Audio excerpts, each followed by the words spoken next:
आज मैं तुम्हें भावनात्मक कहानी नहीं सुनाने वाला, मैं तुम्हें शक्ति का सिद्धांत समझाने वाला हूं। इतिहास देखो, जब अधर्म अपनी सीमा पार करता है तब एक ब्रह्मचारी उठता है। भगवान परशुराम 21 बार पृथ्वी से राक्षसी प्रवृत्ति का विनाश करते हैं, अकेले, फरसे से। प्रश्न है, ये शक्ति कहां से आई? सिर्फ शारीरिक बल से नहीं, ये था तप, ब्रह्मचर्य और अटूट अभ्यास का परिणाम। इसलिए ब्रह्मचर्य केवल एक व्यक्तिगत नियम नहीं है, ये ऊर्जा का सैन्यकरण है, ये आत्मशक्ति का स्ट्रेटेजिक मोबिलाइजेशन है। अब दूसरा दृश्य समझो। हनुमान, जिनकी दिव्य शक्ति के सामने देवता भी नतमस्तक हैं। उनकी शक्ति का मूल क्या था? पवित्र चरित्र और निरंतर भगवान का चिंतन।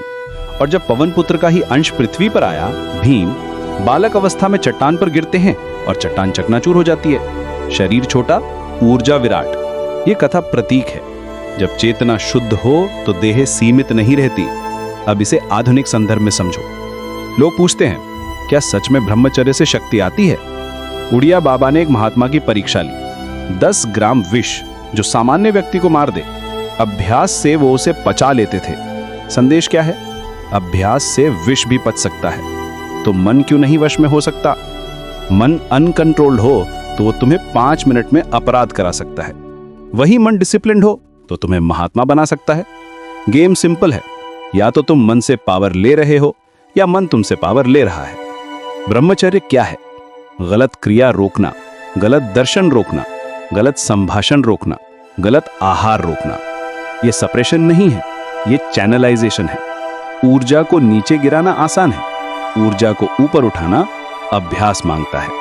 इसलिए मैं कहता हूं, 100 बार गिरो, 100 पहली बार उठो। गिरना हार नहीं है, गिरकर पड़े रहना हार है। अब प्रैक्टिकल बात, ब्रह्मचर्य बैठे बैठे नहीं पचता। ऊर्जा अगर खर्च नहीं होगी तो विकार बनेगी। सुबह 4 बजे उठो, दंड बैठक दौड़, पसीना निकलना चाहिए। कम से कम 30-60 minute intense physical exertion. Body थकेगी, माइंड शांत होगा। जैसे रोज व्यायाम करो तो दर्द शक्ति में बदलता है, वैसे ही रोज नाम जप करो तो मन शत्रु से सहयोगी बनता है। नाम क्या है? मानसिक bullet proof jacket.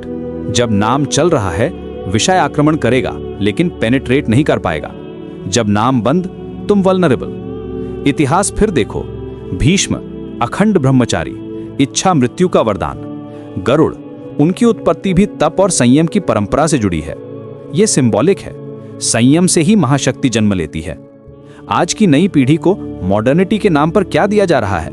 Instant pleasure, relationship without responsibility, consumption without character. लेकिन ध्यान रखो, बिना संयम के जीवन कभी स्टेबल नहीं होता। दिनचर्या अनस्टेबल, मन अनस्टेबल, निर्णय अनस्टेबल। स्ट्रेटेजिक लेवल पर सोचो, जिस व्यक्ति की दिनचर्या फिक्स नहीं, वो जीवन में कमांड पोजीशन नहीं ले सकता। जो भय और प्रलोभन से डगमगाता है, वो कभी नेतृत्व नहीं कर सकता। पहला अटैक आएगा सुख का, दूसरा अटैक आएगा दुख का, तीसरा अटैक आएगा अंदर की घबराहट का। ये इंटरनल वॉरफेयर है। इस युद्ध में हथियार क्या है? अभ्यास, व्यायाम, नाम जप, संघ की शुद्धता और सबसे बड़ा आत्मस्मरण। तुम गंदे नहीं हो, तुमने अपने मन को मैं मान लिया, इसलिए गंदगी दिख रही है। तुम भगवान के अंश हो। डर किस बात का? मृत्यु एक बार होनी है, 100 बार नहीं। जिस दिन तुमने निश्चय कर लिया, अब मैं भय से संचालित नहीं होऊंगा, उस दिन तुम्हारा व्यक्तित्व बदल जाएगा। ब्रह्मचारी का स्वभाव गंभीर होता है, विचार परिपक्व, स्मृति तेज, अपमान सहने की क्षमता। यही असली पावर है। बलवान कौन? जो गाली सुनकर शांत रहे, जो काम को जीत ले, जो कठिनाई में मुस्कुराए। अब अंतिम बात, अगर तुम 1 वर्ष डिसिप्लिन ब्रह्मचर्य, व्यायाम, संयमित आहार और नाम जप कर लो, तुम्हारा चेहरा बदलेगा, आंखों की चमक बदलेगी, निर्णय क्षमता बदलेगी, प्रेजेंस बदलेगी।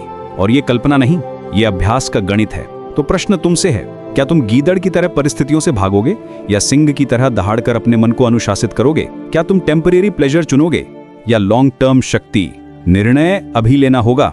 अभ्यास शुरू करो, नाम जोड़ो, शरीर को श्रम दो, मन को आदेश दो। फिर देखना, जिस गली से निकलोगे तुम्हारा भय नहीं, तुम्हारी स्थिरता दिखेगी। अब बताओ, तुम अपने मन के सैनिक हो या उसके शिकार?